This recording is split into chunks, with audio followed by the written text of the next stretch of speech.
Hey guys, I'm super excited for this next story. I honestly think this is going to be one of the creepiest ones that I ever write. There are a few connections from other stories if you follow my other material. From Madam Regina into the Crystal Ball, Madam Regina's Legacy, Haunted Antique Shop, Caleb, the greatest warlock that ever lived, Robert Davidson, the other man, to Kalisha Stephens, Coco's Secret, to Sebastian from the couple's counselor, and Officer Stevens from removing the Do Not Disturb sign, intervening all these favorite characters for this masterpiece. This mentions supernatural possession, mental illness, and other topics. This is about a man that was possessed as a boy because of a Ouija board he and his friends were playing with.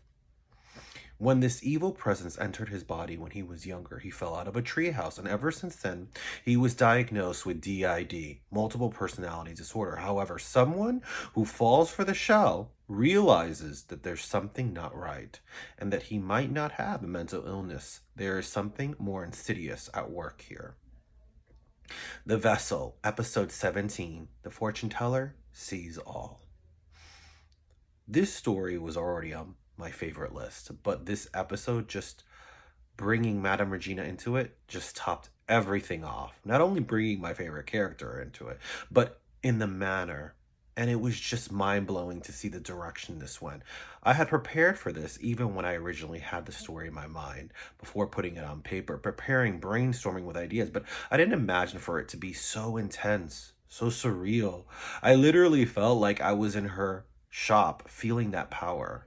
So, with the items that Sebastian had stole from Leon's house when he did some breaking and entering, he had in the box on the passenger side of his car, parked in front of Madame Regina's palace.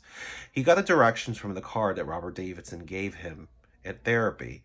He got in the car and started walking to the entrance as the lights to the building shut off, making the whole plaza look like a ghost town. Just a spotlights from the street across the street, which meant that she was closing shop for the night. A woman walked out with the keys, locking the doors. So I should clear a stroke, and she turned around. The difference between Madame Regina in this story opposed to all the others, she's been including her own. You see a completely different side of her. And when I thought of doing this with her character, I'm not going to lie, I was a little hesitant, but I felt like it was necessary to make her more human. So she does come off a little irritated, annoyed, frustrated that someone else is coming for help in the town again. You have to understand that Madame Regina has helped a lot of people, and there are a lot of them in this town that are constantly talking badly about her. Saying she's a witch, she's evil, she deals with supernatural against gods, she does devil's work, when in reality she's just using white magic to help that. That's all she does. And if you really go deeper into character, you would see that she doesn't even like using magic. Not like her son Caleb, that is a little addicted to the power that he craves. So yeah, she comes off a little standoffish when she meets Sebastian because there's another person that needs her help. Also, this is when she was trying to get back into her son's lives, but Riley was kind of prohibiting it because it was her choice to leave long ago to protect them.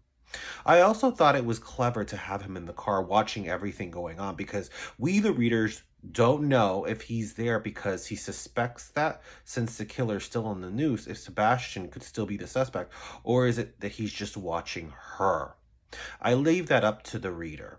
When Regina vents her feelings to a stranger out of anger, I found this to be beautiful, and Sebastian took it on himself to find it in him, and he realized that he did believe, especially when he remembered the time he was on a date at dinner with Liam at the restaurant, and he told the story how he fell out of the tree and he knocked his head.